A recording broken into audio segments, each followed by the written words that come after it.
Vulnerable children who move interstate to escape violent homes could benefit from a national child protection register, with the government providing $3.9 million to kick off the scheme.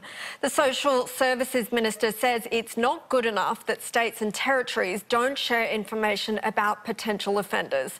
Paul Fletcher is speaking to Sky News political reporter James O'Doherty. James?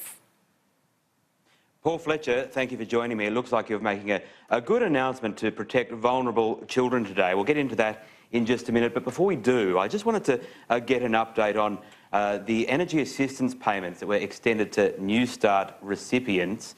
When were you made aware that the government was changing its policy on this? Well, there was a measure in the budget to provide the energy assistance payment to around 3.9 million Australians.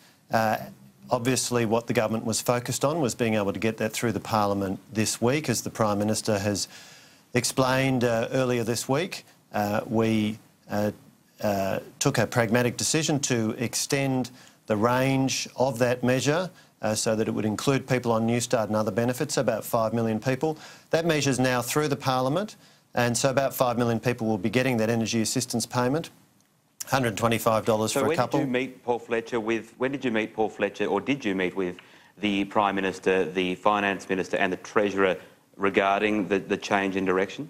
Yeah, look, I was closely involved, obviously, in the decision that was taken in advance of introducing the legislation into the Parliament on Wednesday, which I did. And so there was a discussion in Cabinet. There was a formal exchange of correspondence, so I wrote to the Prime Minister setting out the changed measure. So we have a proper governance process. The way it works is that a minister, a portfolio minister, puts forward a formal written proposal. That needs to be signed off across the totality of government by the Prime Minister, the Treasurer and the Finance Minister. We are very careful in our governance and in our financial management in our Liberal National Government. That all happened in the proper and appropriate way in advance of me introducing the legislation to Parliament on Wednesday morning. In my speech to Parliament, I made it clear what the cost of the measure was, $365 million. I made it clear the extent of who would be covered, 5 million Australians. As a consequence of that, that legislation is through the reps, through the Senate.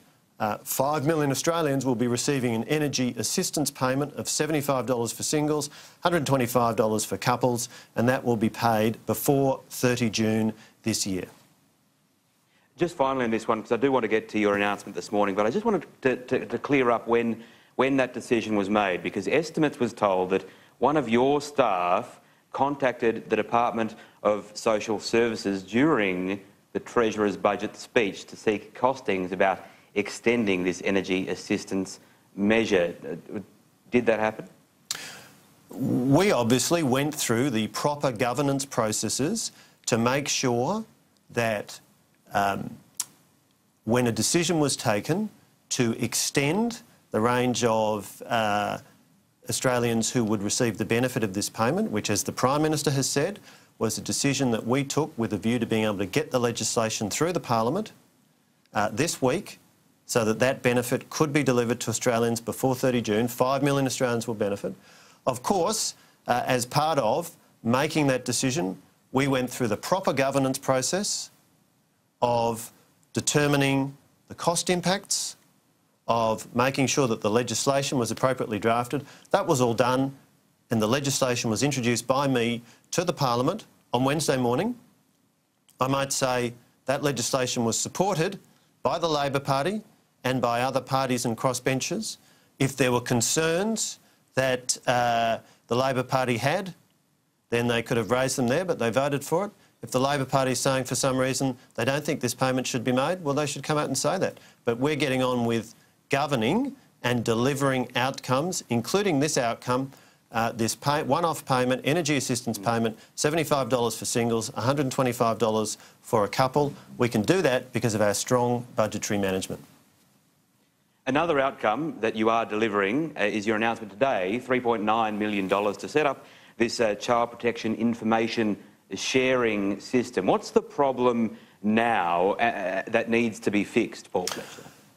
The issue is that child protection is a responsibility of state and territory governments, and we have specific agencies in each state and territory, very dedicated staff, and they have records available to them of people of interest, families where there are concerns, where children are on a risk register, and of course, as there are interactions with those families, records are maintained, a vital tool to help those child protection agencies do their job in protecting children. But there's a problem, which is that if a family moves from one state and territory to another, the information held in the state and territory where they've moved from is not available automatically to the child protection authorities in the state and territory they have moved to.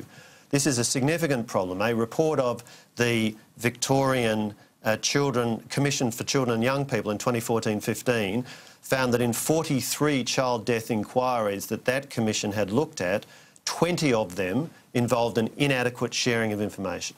So there's been work underway now for some time to develop a proof of concept. And there are two companies, Factil and iTree, that have developed two proof of concept systems, Kalinda and Reach. I had the chance to be briefed on those by the New South Wales Department of Family and Community Services, which has been leading that work with some federal funding involved, just a few weeks ago.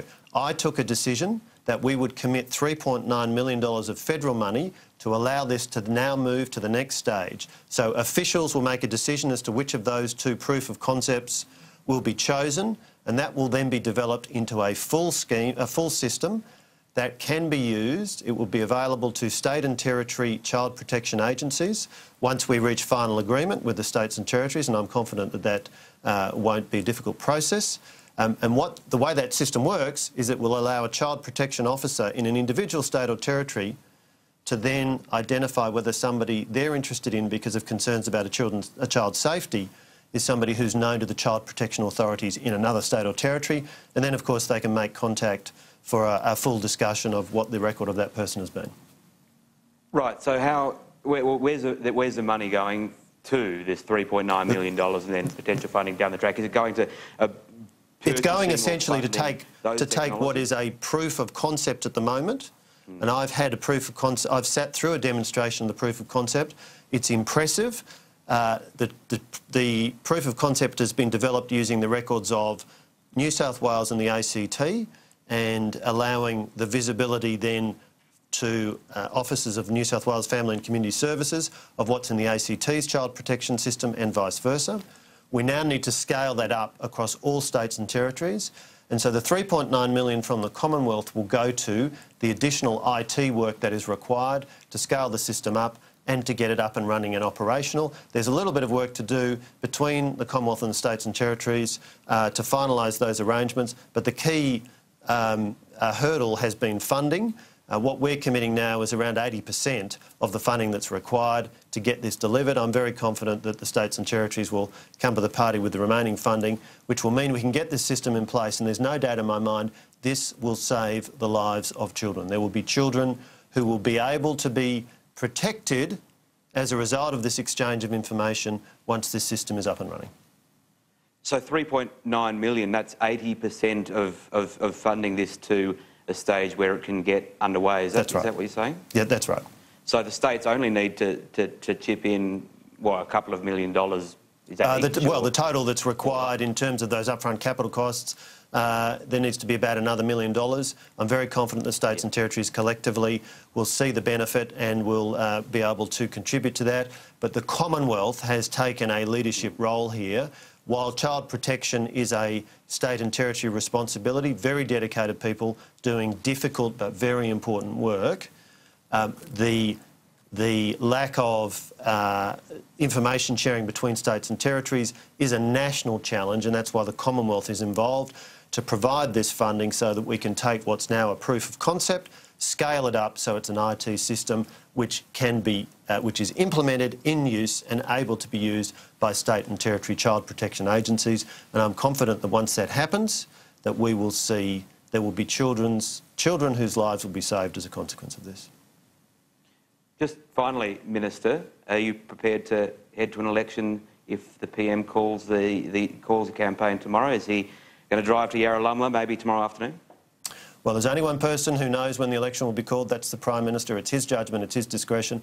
But like every member of Prime Minister Morrison's Liberal national team, what I'm focused on is demonstrating to the Australian people that we have a clear plan to keep Australia strong, to keep Australians safe, to keep Australians together, rather than Mr Shorten's politics of envy, which is driving Australians apart. We've seen a strong budget brought down this week. We're back in the black and back on track, a plan to maintain our economy, to keep Australia strong. There's a very clear choice between the two parties at this election. Mr Shorten's offering $200 billion of higher taxes. We've got a clear message and a clear plan for the Australian people. Paul Fletcher, we will have to leave it there. Thanks for joining me. Thank you.